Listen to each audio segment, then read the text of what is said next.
Faisons attention que l'influence du monde affecte notre jugement et que cela nous emmène à compromettre l'évangile de Jésus-Christ, comme par exemple sur l'idéologie qui concerne l'égalité des genres et des sexes, et que certaines églises acceptent, alors que ce n'est pas ce que nous enseigne l'esprit de l'évangile. En effet, il devrait plutôt avertir le monde du jugement qui va être exercé sur ceux qui n'auront pas considéré les avertissements qui se trouvent dans l'évangile, comme celui qui se trouve dans l'évangile de Matthieu au chapitre 13 et au verset 41, où il nous est dit « Le Fils de l'homme enverra ses anges.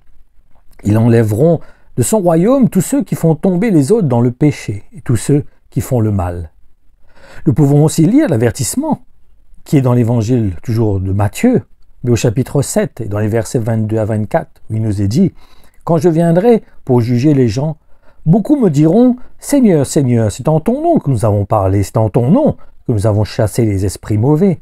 C'est en ton nom que nous avons fait de nombreux miracles. » Alors je leur dirai « Je ne vous ai jamais connu. Allez-vous-en loin de moi, vous qui faites le mal. Celui qui écoute toutes ces paroles et m'obéit, celui-là ressemble à un sage.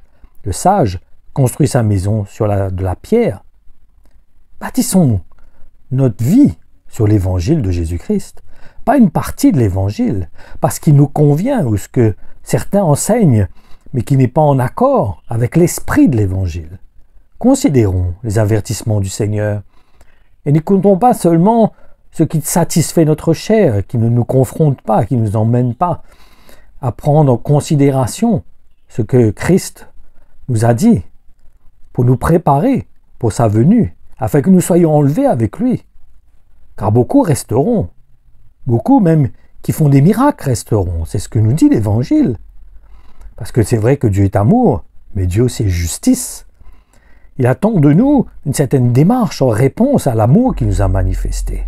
Ce n'est pas un amour qui couvre tout, qui accepte tout, qui passe sur tout. Non, non, nous ne nous trompons pas.